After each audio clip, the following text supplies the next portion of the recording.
All right, let's go more into cache coherency. Do these slides look familiar? No? All right. Dragon. Yeah, remember Dragon and Firefly in Illinois? Yeah. You do? Yeah. Do you? Dragon. Mhm. What is that? Okay, never mind. All right, so if you did, you forgot, so let's do it again. We're going to talk a little more in depth about cache coherency, and we'll talk about invalidate protocols, MSI, MESI, as Dragon. We're also going to do Illinois and Firefly. Okay. What? You want to teach us now? You sure? I mean, all we have is... I swear we've seen some of this before, though. I thought so too. Like, if we get going and there's like one really big convoluted diagram, I call it. I really thought I taught this, but I can't remember. If I did, I didn't record it. I think you did it like before the other stuff, and like. Okay. Anyways, shared cache. What? I know why it's not compiling. It ran out of virtual memory. Everyone has an interleaved cache, bus-based shared memory, which is usually what we assume of some sort. Every processor has their own cache connected to memory. That's what we usually think of. The dance hall, I don't know why they call it that, but you have memory connected to interconnect network. Doesn't really happen. Haven't seen that in a long time. Yeah, sounds slow. What? You haven't Sounds read slow. Dr. Lynn's papers, then. I haven't seen it in a while. Yeah. Dance hall? He did. He sounds like some like he said documents papers. I haven't seen very many like that. I'm not saying they don't exist. They definitely exist. I'm just saying I haven't seen too many. And then, of course, distributed, where you have a full processor connected via interconnect network. Yeah, I guess if you want to do a full bail... No, that's dumb. Anyways. Beautiful. So bus-based, this is usually the easiest way to think about what's going on. You have a bus between processors. You have processors. Each one has a multi-level cache, maybe L1, L2, possibly L3, connected via a bus to the main memory. They all share the main memory, but they all have their own cache. That's basically what you need to think about. Keep in mind that from the processor to all of its caches are considered atomic, aka only one thing happens at a time. The issue, what? I just downloaded more RAM. Since it's a bus, what's nice is everything happens atomically there because only one person can use the bus as well, which means only one person can interact with main memory as well. So this architecture has actually a lot of nice things about it, even though it's one of the slower ones. What? So but performance. But performance. Everything else is great. Wow, these slides took a nosedive. Okay. Caches are critical for performance. All right, we kind of know this already. You want to make sure you have caches inside of your processors because it takes less time to access your cache as opposed to main memory. One thing to keep in mind is that there may be replication where two processes have the same piece of data. So as I showed earlier, what happens when you have a load and store on a different processor at the same memory location? Sadness. Sadness occurs. Copies may not be present or can be present in multiple caches. A write may not become visible to others. Other processors may be trying to access stale data, which means your caches would be incoherent when in fact we want them to be coherent and have the correct values.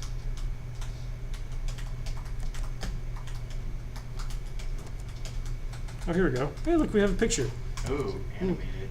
Oh man, let's see what happens next. Finally getting So my- P3 writes to U with 7, and U equals, well, it should be 7 if P1 after the write asks for U. It should be 7, but right now it'd get 5. There's another picture of what happened earlier. But now we have a diagram. What happens if P2 asks for U? Which would it get? Would it get 5 or would it get 7? Where is it pulling it from? From. The memory? I'm just to show you what the problem is. Oh. It would be 5. Right. Oh, well, it could be 5, but remember we're connected to a bus. And this cache is connected to the bus, so it says, oh, you're trying to get this one? I actually have the latest value. Here you go. Oh. It could be doing that as well. Because in all actuality, this cache is going to be faster than that memory, right? Yeah. Smaller is faster. So if you have in the bus, this guy, P3, should be the one answering it, right? You don't want the main memory answering that request at this time. Ew. Ew. So when's main memory get updated? Depends on your cache coherency protocol. It depends. Cache? Yeah, so it's a write back cache, so it wrote to it, but it hasn't written back to main memory yet. Turns out half a gig of RAM's not a lot for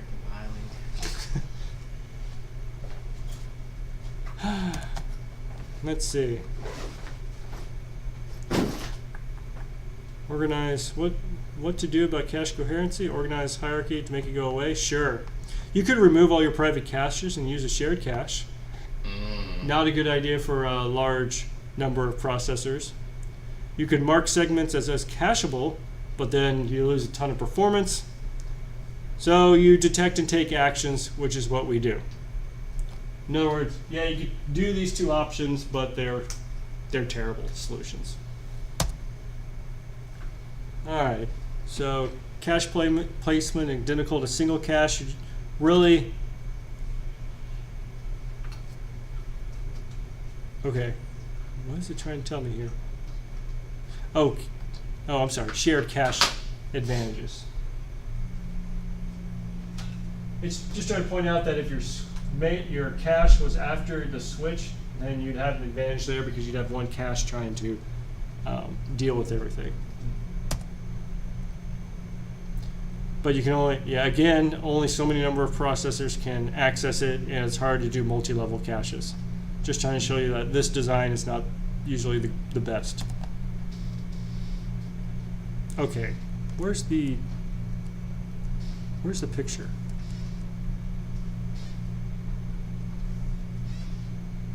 I feel like the slides are not the ones I don't know. Maybe you taught the other slides before. I think it's so. The same thing. These 'Cause slides I are like swear Dragon sounds familiar.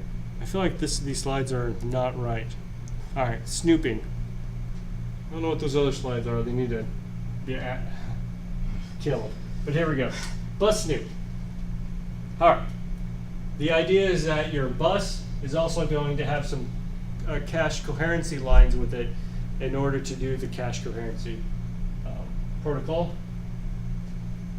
Keep in mind that any cache can communicate to any other cache as well as to main memory over some type of bus. What are some actions it can do? Well, it could invalidate everyone else's cache. It could update everyone else's cache with some values, or by supplying a value, by supplying a value. Those are really the two things it can do. Or it can update main memory as well. Maybe it's writing it back. Keep in mind that means each of your cache lines are going to have a state associated with them, as well as the tag that we talked about earlier. It's going to have what state is it in. Beforehand, we just had invalid. We're now going to add more states to it.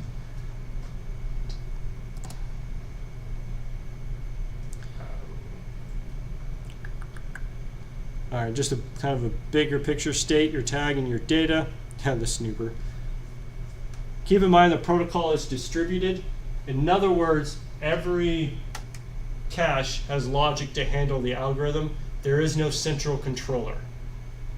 So it's distributed amongst the cache. There's no like one massive brain somewhere controlling all the different caches.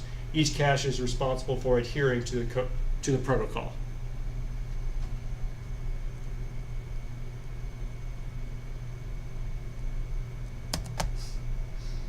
Okay, so 2 states per block.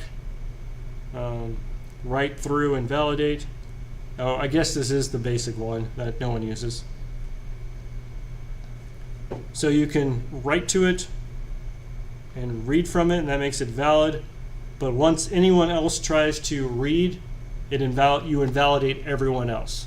So you're either valid or invalid, and when you're valid, you're the only one that has access to it. But when someone else wants it, you invalidate everyone else's cache. All right, it does at least work. It's write through because, write through and validate because you're passing and validate to everyone else. All right, here we go. So someone writes there, someone reads there, and then he, oops, I guess this one, hold on a second. Oh, I take that back. On a read, okay, this one, the read does allow you to share, but once someone writes, it invalidates everyone else and then writes to main memory. All right. So step 4, if you tried to read, it's cache miss. Same thing with P2. It doesn't show you, but what should happen when P1 reads, this 7 would be put into his cache as well as this guy as well. So this two-state one is coherent. All phases of one bus transaction must complete before the next one starts. The main reason why this stays coherent is, again, we're using a bus architecture, so everything has to be done one at a time. Waits for memory operations, so that's why it waits for memory operations to complete before issuing the next one. Assume a one-level cache, invalidates applied during the bus transaction. If you have multiple levels, you just have to invalidate up the chain or down the chain. Since it goes to a bus, again, it's atomic, aka everything happens one at a time. They're serialized. Reads are serialized. Read hits don't go through the bus, but they return the last written value by the processor in its last read, so that's okay. All right. Write-through performance. Write-through protocol is simple. Every write's observable. However, every write goes to the bus, and that kind of defeats the purpose of trying to cache your writes. Yes, Matt? Matt? Okay. Ends up being very slow.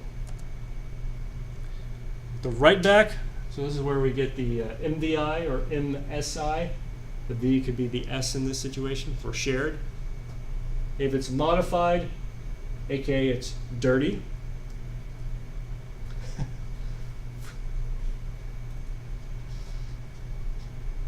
The only point here is that you've written to it and it's been modified as dirty, so you know that later you have to write it back to main memory. That's really all they added here. Everything else still happens the same way.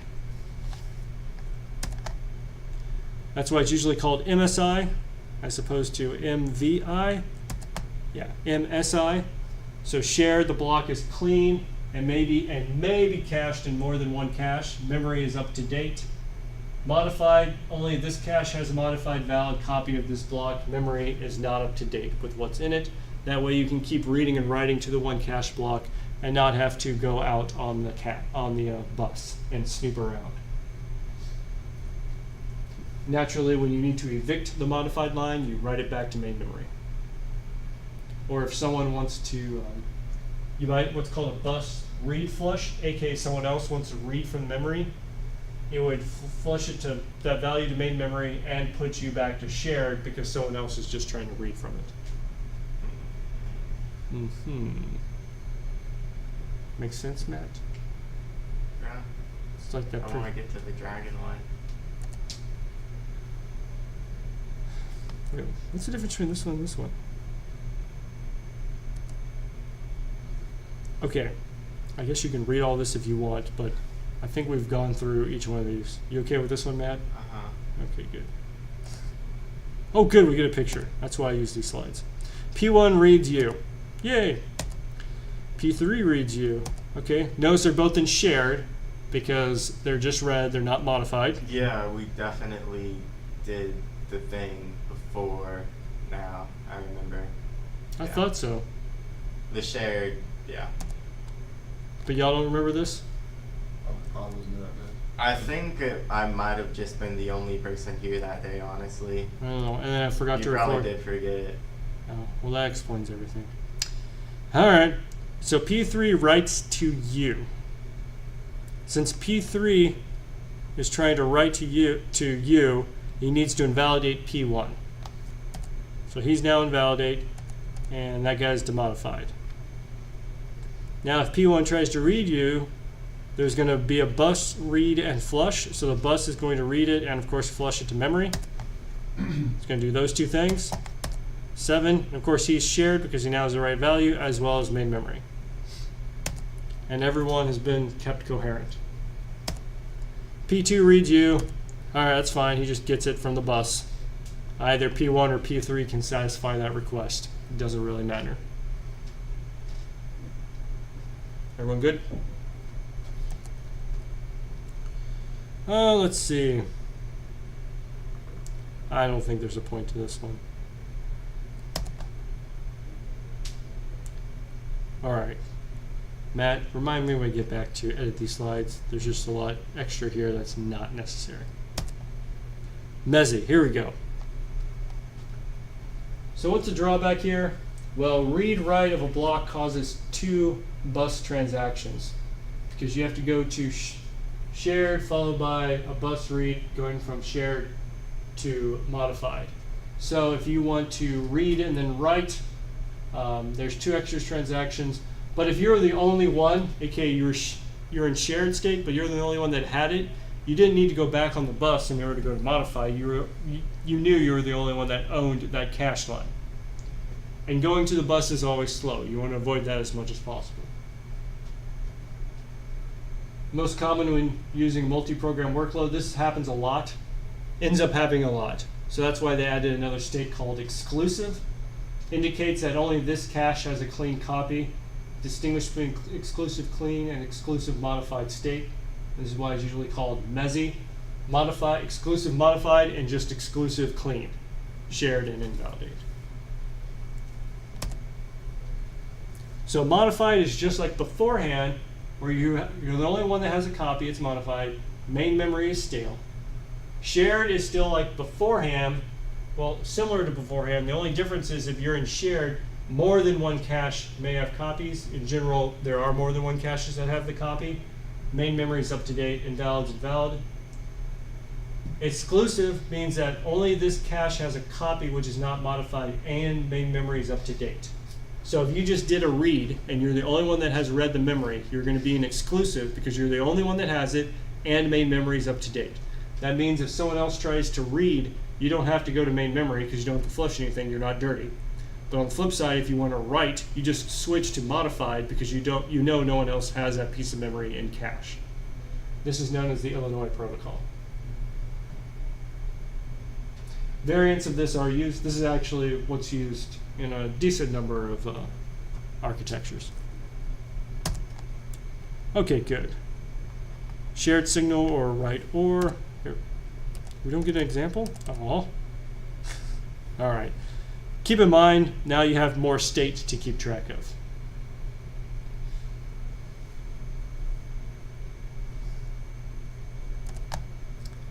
Okay, I think I went through this fairly well, but you're invalidate, you read, you go to shared, you go to write, you go to modify, well actually you're on, sorry, validate, you go to read, you're the first read, you go to exclusive.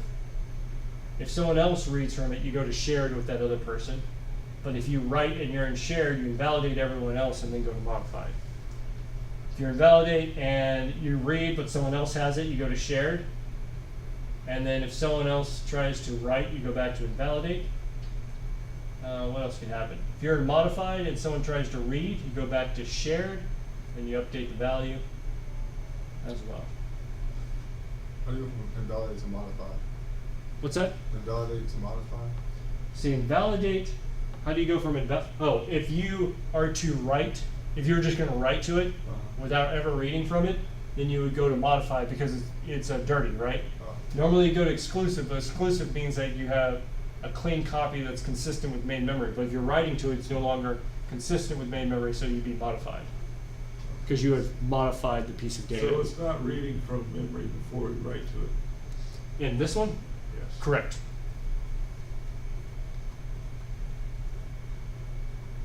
Well, hold on, I take that back. The cache is still going to bring in the memory, but it's not, you don't have to, it doesn't have to know that exact piece of data. The cache still reads the cache line from memory because of how the blocks work. But it goes straight to modified. But you go straight to modified. Doing good? Mm-hmm. All right, we're good there. All right, again, okay. Who supplies data? Let's see, cache add. Flushing data to the back when block is modified, but may slower than, so the block might be picked up only, so this is why you have Mosey. Please tell me you have a better example of this. You don't. Really? Yeah, it does. Yeah, that was Mosey. the diagram right there. Yeah, but for the dragon one, that was the diagram. Because I remember it. Oh, okay. Yeah. I don't remember any of the other stuff. I remember the dragon one. It's because there's the word dragon, right? And because it actually goes all over the place. That's cool. Okay, who supplies the data when an exclusive or shared state? Another cache would, of course. Cache-to-cache sharing adds complexity. Intervening is more expensive than getting data from memory. Sure. How does memory know it should supply the data? Must wait for the caches. Selection algorithm with multiple caches have shared data. So what they're saying here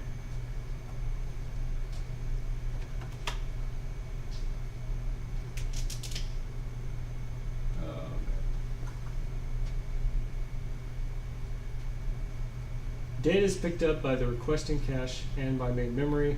The main memory is slower than requesting cache, so the block might be picked up only by the requesting and not by main memory.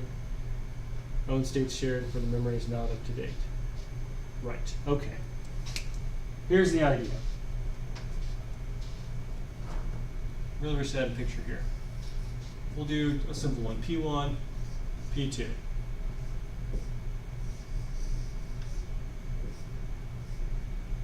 And then here's main memory. Blah. Gross. So U equals 5. Sorry, U equals 5. Here's the bus. Obviously, there could be more processors, whatever. He reads from it. That's great. So he would be an exclusive. If he goes to override it, he would go into modified state. Right? Everyone with me so far? If this guy tries to read U, in the old protocol, what would happen is this guy would go to shared, and then you would have to update main memory. In order to avoid updating main memory, what we do is we add a fifth state called owned, which means that when you finally evict this one, you have to update main memory, but you can still share it with other caches. So what this allows you to do is have kind of a write-back feature of the entire cache, line architecture up here until it's finally fully evicted from all the caches. So memory is only updated when you're evicting it. When you have evicted all of the cache lines. Because if you think about it, as long as this data is inside of one cache line, it's going to service the request, Okay. not main memory, because main memory is really slow. So P1 can evict his, but then P2 would become owner. Yeah, then he would become owner. And then if he evict his and P1 didn't have the value, then it would be written back to main memory. So it's just a way to delay writing it. It's called own because he has the ownership and it's been modified, so he needs to figure out when to, it's just saying, hey, look, you're gonna have to write this back eventually. And that's what the Mosey protocol is, which is another very common protocol to use. And he's also responsible for updating the other caches, huh? Yeah, because he's owner.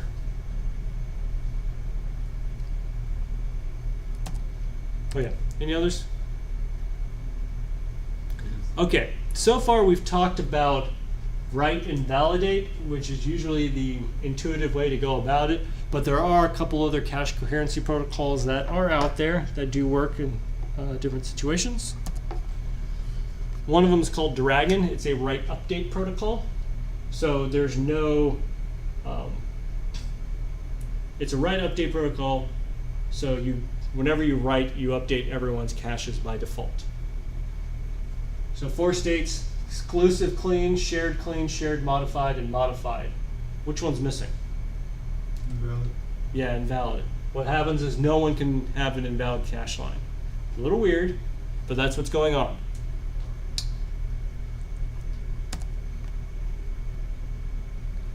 Okay, wow, this is kind of confusing. Let's go look back here.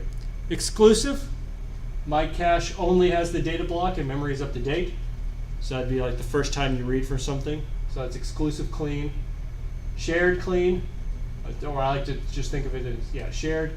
My cache and other caches have the data, and my cache is not the owner. Memory may or may not have it, I don't care, but my cache and other caches have the data.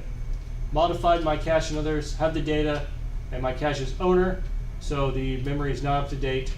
I think this one's called owned. It's kind of hard to, I don't know why the slides called it SM, but it's the owner one. SM and SC can coexist in different caches, but only one cache is the owner. Really, this is owner, is the best way to think about it. He's the owner. And modified, my cache only has data and data block and main memory is not up to date. Exclusive, dirty, so to speak, or modified as we've thought about it so far. So modified, owned, exclusive, share, they just chopped off the invalidate. And they can do that by making sure that whenever you write, you always update everyone else's cache. So, do we get a picture of this? We sure don't. All right. But we've got this nice transition diagram.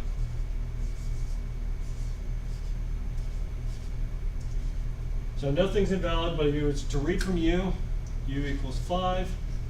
We'll say he also, u equals 5. And then we'll say they're both shared. Wait, which one's exclusive? They should Memory both has be it. shared. Memory has it. Cache has it. Yeah.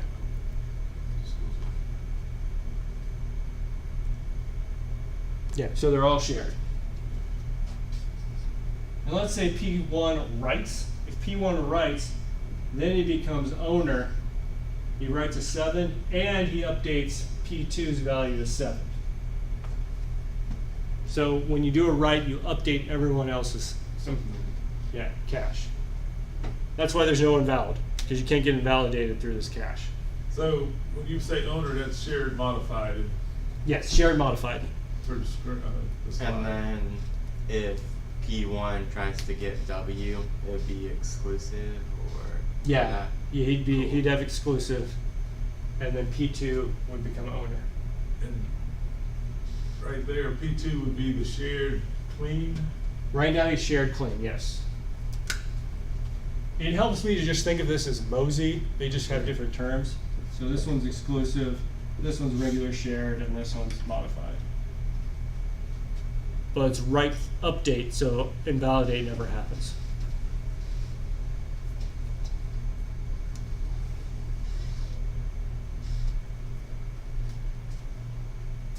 So with Mosey, it doesn't write.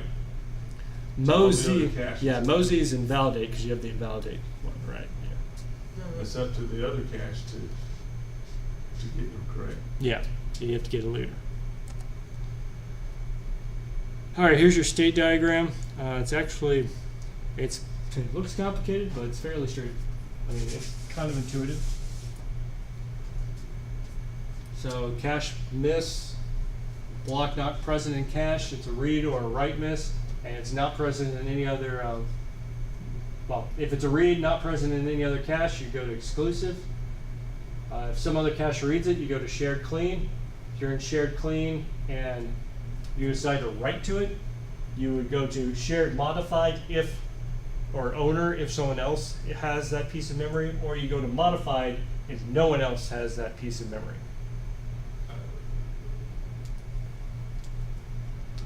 And then here, basically, if you're in shared modified, aka owned, and everyone invalidates their cache, then you go to modified. If you're modified and someone reads, you go to owned.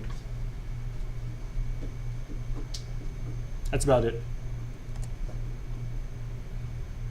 They copied you, They did. Didn't I just say this? more or less. Good. All right, we settled this. All right. Shared modified state can be eliminated. It can. Main memory is updated on every bus update transaction. Oh, that was what Firefly is. So if you wanted to get rid of a state, it's updated on every bus update. So that's really that. The thing about Dragon is that it's still delaying writes to main memory because it's writing it to the bus and never goes to main memory until someone finally evicts their until someone's an owned or I have modified state, and then his cache line gets evicted, then it goes to main memory. In Firefly, they get rid of the modified state, or the shared modified state, depending on which one they want. And whenever you write to the Snoopy bus, it also writes to main memory. So that's what Firefly is. So Dragon doesn't update main memory until it has to. Firefly does. Okay. Do we have any more of this? And now we have different definitions of Firefly. That's cute. We're ignoring this. Okay. Good. Let's go to this. Update versus invalidate. So here's the big question. When would you use update and when would you use invalidate? Invalidate when he writes the memory, update when not. Right. So invalidate is, well, no. Not writing to main memory. That's something different. Write update is if I'm sharing a piece of memory with another cache and I write to it, do I update all my other caches or do I invalidate everyone's caches and then just write to my own? That depends if they're all using the same stuff or different stuff. Okay. Do you understand what Matt just said, Is he Bart? sharing caches? I didn't hear what he said. It depends if they're like all using the same stuff or using different pieces of memory. Because if they're using the same stuff, they probably want to update it. But if they're mainly using different stuff, they probably just want to invalidate it. Could you give an example of when this would happen? I sure don't want to. Killing me, Matt. It's getting put on the spot. You are.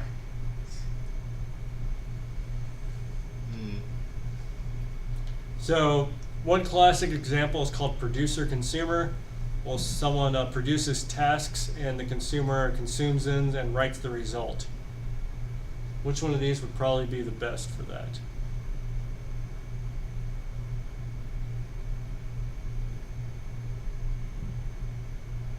Can you give us a specific example of that?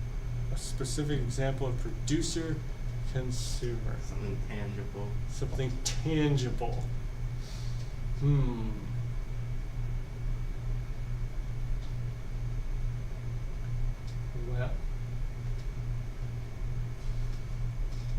Well, let's see what would be a good one here. Let's think of let's say you're doing a simulation of particles. You're killing me. Why am I killing you? I don't know. Could be worse. They could be atoms. Okay, let's do a simulation of atoms and their interactions to one another. But you decide to have the processors handle a certain set of atoms. So they've been assigned different atoms that they can work with, but they need to, of course, work with those atoms may be used in other processors to do computations. Would you want to write invalidate or write update? Invalidate. Why would you say invalidate? Because they don't have. Update because they don't have the Update. information. Right, you want an update because So you don't have everyone's going to access. be reading and writing to the same piece of memory in that situation. Another thing, different one might be a web server. If you have a web server, you have a request coming in and you decide to fork off a thread to handle something, you would set up all the information and then they would work within their sandbox afterwards. So in that situation, you probably want to write invalidate because you want them to just have exclusive access to their whatever they need because you're not trying to interact with the main thread after they're forked. So it really does depend on your program which one of these is better.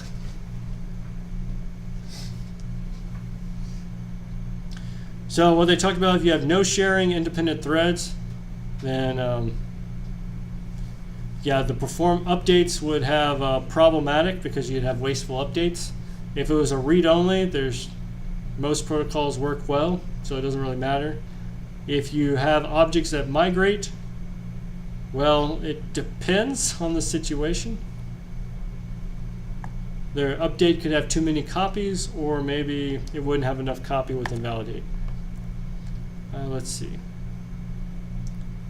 You have to worry about locking. If someone has to lock something, you have to do test and set. see, mini readers, one writer. Update protocol may work well, but writes are relatively rare. Many writers, readers.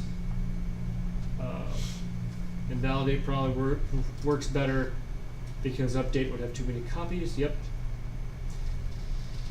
The invalidate protocols are what's dominant nowadays.